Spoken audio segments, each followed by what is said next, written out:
नमस्कार दोस्तों, कैसे हैं आप सब। हमारे YouTube channel GS with V में आप सभी का स्वागत है। दोस्तों, हमने पढ़ा था आर्टिकल 19 स्वतंत्रता के अधिकार में। हमने आर्टिकल 19 को कंप्लीट कर लिया था। आज हम पढ़ेंगे आर्टिकल 20 से 22। आर्टिकल 20 से 22 देखिए, आर्टिकल 20 ये कहता है, आर्टिकल 20 ये कहता है दोष सिद्ध व्यक्ति को संरक्षण देता है। दोष सिद्ध व्यक्ति को क्या करता है, ये संरक्षण देता है। आर्टिकल 20 दोष सिद्ध व्यक्ति को संरक्षण देता है, मतलब एक ऐसा व्यक्ति जिसका दोष साबित हो चुका है, इस तरह के व्यक्ति को क्या करता है, संरक्षण देता है। जैसे आर्टिकल 20 का 1 ये कहता है, 20 का 1 ये कहता है भूतलक्षी कानून का विरोध करता है। भूतलक्षी कानून का क्या करता है, विरोध करता है, मतलब भूतलक्षी कानून नहीं होना चाहिए। आर्टिकल 20(2) ये कहता है, 20(2) ये कहता है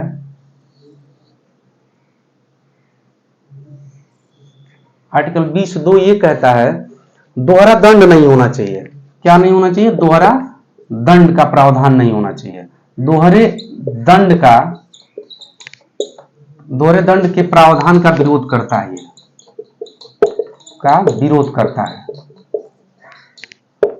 आर्टिकल 20(2) ये कहता है कि दोहरा दंड नहीं होना चाहिए। आर्टिकल 20(3) ये कहता है, 20(3) ये कहता है आत्म अभिहंसन नहीं होना चाहिए। आत्म अभिहंसन नहीं होना चाहिए। अभी हम समझाते हैं आपको आत्म अभिहंसन क्या होता है। आत्म अभिहंसन नहीं होना चाहिए। 20(2) ये कहता है कि भूतलक्षी कानून भूतलक्षी कानून का विरोध करता है, मतलब ऐसे कानून जो आज बनाए गए और पहले के जो मुजरिम है उन पे लागू किया जाए। जैसे कि मान लीजिए कोई एक 14 साल या 14 साल का लड़का है, उसके द्वारा किसी भी नियति के माध्यम से किसी लड़की का रेप हो जाता है, ठीक है, 14 साल का है। अब कानून ये कहता है कि 14 साल का बच्चा अभी क्या है, अभी बालिग नहीं हुआ है, इसलिए उसको सजा नहीं दिया जा सकता है, ठीक है। तो इस कंडीशन में पूरे देश की जनभावना उस लड़की के साथ होगी, तो क्या इसका मतलब ये थोड़ी है कि उस लड़के को दोषी साबित कर दिया जाएगा, ऐसा नहीं है। या तुरंत कानून बना करके 14 साल के बच्चे को दोषी, ऐसा नहीं है। मतलब ये कह रहा है भूतलक्षी कानून नहीं हो सकते, मतलब ऐसे कानून नहीं हो सकते जो आज बने और पुराने मुजरिमों पर क्या किया जाए, लागू किया जाए। मतलब भूतलक्षी कानून आज बने और पुराने जो मुजरिम है उन पर लागू किया जाए, तो ऐसा नहीं हो सकता। ये दो प्रकार का होता है, आपराधिक होता है, आपराधिक कानून होता है, और एक आपराधिक कानून होता है और एक दीवानी कानून होता है। दीवानी एक आपराधिक होता है, एक दीवानी का। आपराधिक पे ये भूतलक्षी कानून कभी लागू नहीं होते हैं, जबकि दीवानी पे ये लागू होते हैं, ठीक है। अब ये कह रहा है दोहरे दंड का प्रावधान नहीं होना चाहिए। आर्टिकल 20 का 2 ये कहता है कि दोहरे दंड का प्रावधान नहीं होना चाहिए। मतलब एक व्यक्ति को एक दोष के लिए, ठीक है, किसी भी दोष के लिए एक बार से अधिक सजा नहीं हो सकती। जैसे मान लीजिए कोई व्यक्ति है, कोई कांड कर दिया, किसी का कत्ल कर दिया, तो मान लीजिए 7 साल या 14 साल जो भी सजा देना उसको दे दिया गया, फिर क्या किया गया, उसको दोहरा करके दिया जाए सजा, तो ऐसा नहीं हो सकता है, ठीक है। उसके बाद ये कहता है आत्म अभिहंसन नहीं। हम बताते हैं आपको आत्म अभिहंसन क्या होता है। आत्म अभिहंसन नहीं, आत्म अभिहंसन नहीं, आत्म अभिहंसन के विरुद्ध अधिकार देता है। ये आत्म अभिहंसन के विरुद्ध प्राप्त अधिकार है 20(3). आत्म अभिहंसन का मतलब ये होता है अपने विरुद्ध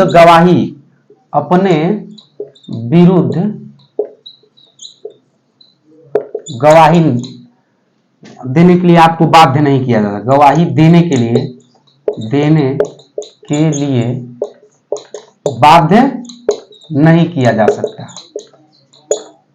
मतलब आपको कोई भी पुलिस या प्रशासन कोई भी आपको टार्चर नहीं कर सकता। जैसे पहले के समय में ये होता था कि कोई अपराध घटित हुआ और उसके बाद जो है पुलिस वाले किसी व्यक्ति को उठाकर ले जाते थे और मारते थे, उसको सोने नहीं देते थे, उसको टार्चर किया जाता था कि हाँ कबूल करो कि तुम ही ने ये अपराध किया है, ठीक है। तो इस तरह का कभी नहीं किया जा सकता, आपको टॉर्चर नहीं किया जा सकता है, ठीक है ना। जैसे कि कुछ मेडिकल इश्यूज होते हैं इसमें, जैसे कि चिकित्सकीय कुछ, जैसे कि मान लीजिए चिकित्सीय सहायता के लिए, जैसे मान लीजिए नमूने होते हैं, कुछ नमूने, जैसे आपके ब्लड के नमूने लिए जा सकते हैं, ब्लड के नमूने आपके लिए जा सकते हैं। जैसे उसके बाद आपका डीएनए टेस्ट करवाया जा सकता है। आप अगर चाहते हैं नहीं हो तब भी आपको करवाना पड़ेगा, आपकी मजबूरी है, करवाना पड़ेगा। लेकिन सेल्वी बनाम कर्नाटक राज्यवाद एक केस आया, सेल्वी बनाम कर्नाटक राज्यवाद, सेल्वी बनाम कर्नाटक राज्यवाद, सेल्वी बनाम कर्नाटक राज्यवाद एक केस आया। इसमें सुप्रीम कोर्ट ने सीधे सीधे स्पष्ट कर दिया कि किसी भी व्यक्ति को, किसी भी दोषी को आप ब्रेन मैपिंग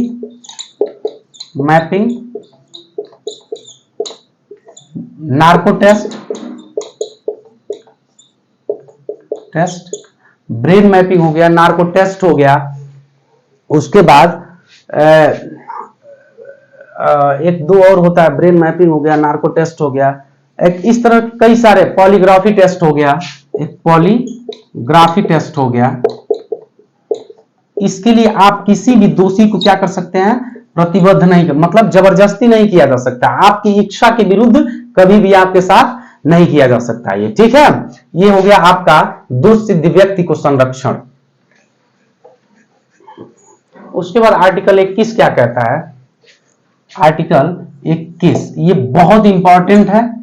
आर्टिकल 21 ये कहता है विधि द्वारा स्थापित प्रक्रिया के सिवाय किसी व्यक्ति को प्राण एवं दैहिक स्वतंत्रता से वंचित नहीं किया जा सकता। मतलब विधि द्वारा स्थापित प्रक्रिया के सिवाय किसी भी व्यक्ति को प्राण एवं दैहिक स्वतंत्रता से वंचित नहीं किया जा सकता। ये प्राण एवं दैहिक स्वतंत्रता का अधिकार देता है, दैहिक स्वतंत्रता का अधिकार देता है। आर्टिकल 21 प्राण एवं दैहिक स्वतंत्रता का अधिकार देता है। अब ये देखिए कि प्राण एवं दैहिक स्वतंत्रता का आशय क्या होता है, प्राण एवं दैहिक स्वतंत्रता का आशय क्या होता है, मनुष्य का अपने शरीर और मन पर क्या है, संप्रभु होना चाहिए। मनुष्य का अपने शरीर और मन पर संप्रभु का अधिकार देता है ये, ठीक है ना। उसके बाद इसमें हम आपको बताते हैं जो आर्टिकल 21 है इसके फायदे क्या हैं। आर्टिकल 21 के फायदे क्या हैं, जहां आर्टिकल 19(1)(d) आपको देश में कहीं भी आवागमन के अधिकार देता है, जहां आर्टिकल 21(1)(d) आपको देश में कहीं भी आप घूम सकते हैं, वहीं आर्टिकल 21 क्या कहता है कि विदेश जाने का अधिकार देता है, विदेश जाने का अधिकार देता है। आर्टिकल 21 क्या करता है, आप जो विदेश जाते हैं वो आर्टिकल 21 के तहत विदेश जाते हैं, ठीक है ना। जो आप विदेश जाते हैं आर्टिकल 21 के तहत विदेश जाते हैं। आर्टिकल 21 विधायिका और कार्यपालिका, विधायिका और कार्यपालिका दोनों के विरुद्ध प्राप्त अधिकार, मतलब विधायिका और कार्यपालिका के दोनों के विरुद्ध प्राप्त अधिकार है, ठीक है ना। वही सुप्रीम कोर्ट ने आर्टिकल 14, 19 और 21 को स्वर्णिम त्रिभुज के नाम से जाना है। मतलब आर्टिकल 14, 19 और 21 को स्वर्णिम त्रिभुज कहती है, स्वर्णिम त्रिभुज कहती है। सुप्रीम कोर्ट ने आर्टिकल 14, 19 और 21 को क्या कहा है, स्वर्णिम त्रिभुज। मतलब संविधान में अगर ये पूछा जाए कि संविधान में स्वर्णिम त्रिभुज के नाम से किस किस आर्टिकल को जाना जाता है, तो 14 को, 19 को और 21 को। वहीं पे आप जान लीजिए हार्ट ऑफ कॉन्स्टिट्यूशन, मतलब संविधान का दिल किसे कहते हैं, संविधान का दिल, संविधान के दिल को आर्टिकल 32 को कहते हैं, आर्टिकल 32 को संविधान का दिल कहते हैं। और प्रस्तावना को भी संविधान का दिल कहते हैं, प्रस्तावना को भी संविधान का दिल कहा जाता है। अब सुप्रीम कोर्ट के कई सारे निर्णय आए। एक केस आया था मेनका गांधीवाद, एक केस आया था मेनका गांधीवाद, जिसमें न्यायपालिका ने जीवन के अधिकार की अवधारणा को, जीवन के अधिकार की दायरा को और बढ़ा दिया। मेनका गांधी केस आया था, एक मेनका गांधीवाद एक केस आया था जिसमें सुप्रीम कोर्ट ने जीवन के अधिकार की अवधारणा को क्या कर दिया, बढ़ा दिया। उसने कहा कि मानव जीवन और पशुवत जीवन में अंतर होता है। मानव जीवन के लिए एक बेस्ट शिक्षा चाहिए, एक बेस्ट जीवन का अधिकार चाहिए, उसका बेस्ट पर्यावरण चाहिए, उसके लिए रहने का व्यवस्था चाहिए। ठीक है, तो मेनका गांधीवाद में जीवन की अवधारणा के अधिकार को ये दायरा को बढ़ा दिया और उसमें कहा कि एक उसमें केस आया रतिनाथवाद, जिसमें सुप्रीम कोर्ट ने कहा कि मरने का अधिकार आपके जीवन के अधिकार के रूप में आता है। मरने का अधिकार भी आपका क्या है, जीवन का अधिकार है। लेकिन वही आईपीसी की धारा 309 के तहत आत्महत्या क्या है, दंडनीय अपराध है। आईपीसी की धारा 309 के तहत आत्महत्या क्या है, दंडनीय अपराध। अब मरने का अधिकार का मतलब ये होता है कि आपका बॉडी काम नहीं कर रहा है और आप बहुत ज्यादा पेन में है, दर्द में है, और अब वो ठीक होने का चांस नहीं है उसका, तो उस कंडीशन में आपको मरने का अधिकार दिया जा सकता है, मतलब इंजेक्ट लगाया जा सकता है डेड का। ठीक है, उसके बाद एक केस आया एमसी मेहतावाद,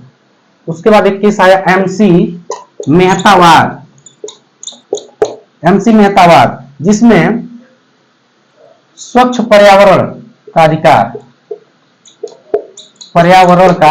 अधिकार ये जीवन के अधिकार के रूप में माना गया। उसके बाद आया उन्नी कृष्णनवाद,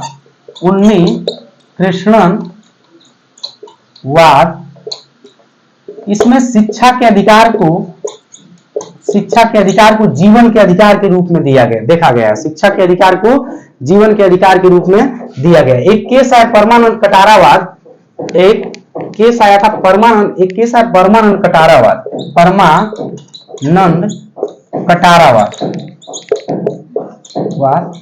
जिसमें परमानंद कटारावाद में बताया गया कि चिकित्सीय सहायता प्राप्त करने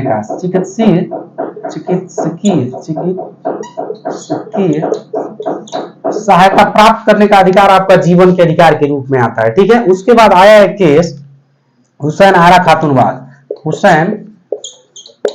खातूनवाद, इसमें शीघ्र विचारण का अधिकार दिया गया। शीघ्र विचारण, जैसे मान लीजिए कोई दोषी है, वह कोई मान लीजिए कोई गलती किया हुआ है, जैसे मान लीजिए कोई रेप किया है या मर्डर किया है, वो जेल में बंद है और वो ये बैठ के सोच रहा है कि यार 1-1 साल 3-3 साल 4-4 साल 5-5 साल लग जाते हैं उसका निर्णय आने में, तो वो आधा तो वैसे ही मर जाता है वो टेंशन से कि यार क्या निर्णय आएगा। ठीक है, तो इसलिए एक केस आया हुसैन आरा खातूनवाद, जिसमें यह कहा गया कि जल्द से जल्द, जितना जल्द हो सके विचारण किया जाए। ठीक है, उसके बाद एक चमेलीवाद केस आया, एक केस आया जिसमें आश्रय का अधिकार दिया गया। मतलब प्रत्येक व्यक्ति को क्या किया जाएगा, आश्रय, घर होना चाहिए, जीवन का अधिकार है ये। ठीक है, विशाखा एक केस आया, विशाखा बनाम राजस्थान राज्यवाद एक केस आया। इसमें कार्यस्थल पर महिलाओं के यौन शोषण को, महिलाओं के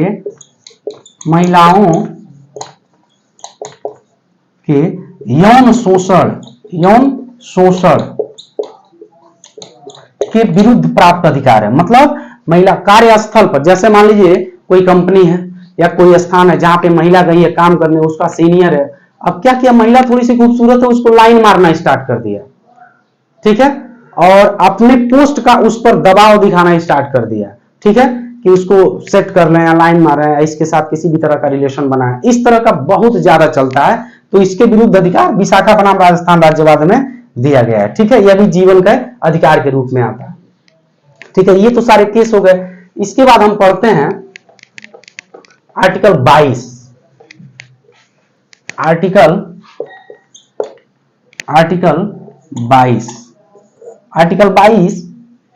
देखिए आर्टिकल 22 86वें संविधान संशोधन, सॉरी एक मिनट, आर्टिकल 22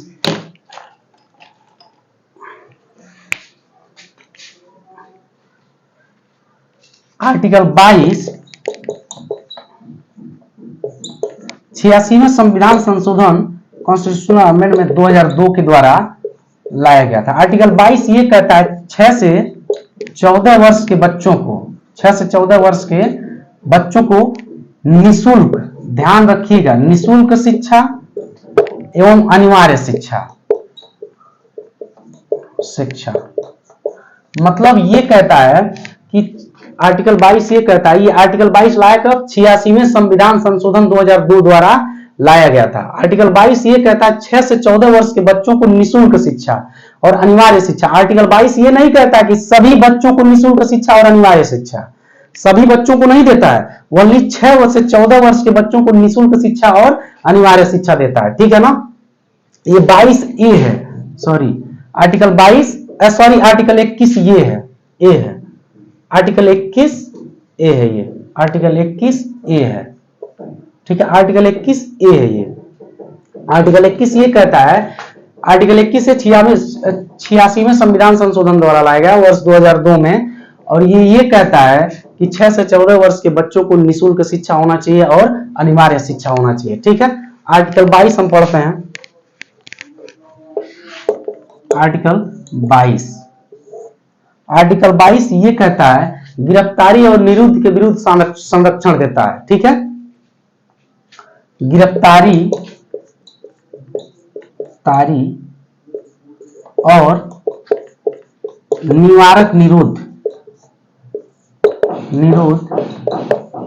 से संरक्षण देता है।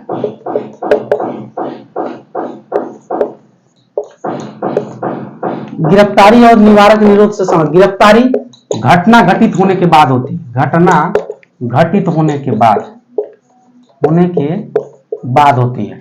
ये घटना घटित होने से पहले होता है, मतलब शक के आधार पर निवारक निरुद्ध किया जाता है। जैसे मान लीजिए किसी भी तरह का कोई त्योहार है, अब पुलिस प्रशासन को लग रहा है कि किसी भी तरह का आप कुछ न कुछ कांड करेंगे, इसके पहले ही आपको क्या कर लेगी? पुलिस उठा लेगी आपको। हाँ, ये है कि 3 महीने से ज्यादा आपको नहीं रख सकती, वो नजरबंद कर, जिसे नजरबंद भी कहते हैं, नजरबंद करके 3 महीने से ज्यादा अगर नजरबंद करना है तो सुप्रीम कोर्ट का आदेश एकदम जरूरी है उसमें।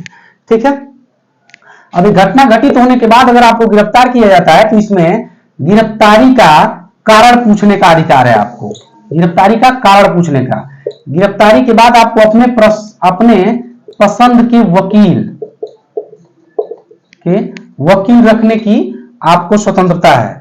उसके बाद 24 घंटे के अंदर नजदीकी जो मजिस्ट्रेट हैं उसके सामने आपको पेश किया जाना चाहिए, जिसमें उसमें यात्रा का जो टाइम होता है वो शामिल नहीं होता है। निवारक निरोध से संबंधित कुछ ऐसे कानून बनाए गए जैसे मीसा हो गया, जैसे मीसा, रासुका हो गया,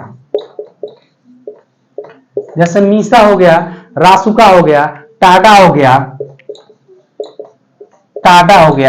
पोटा हो गया।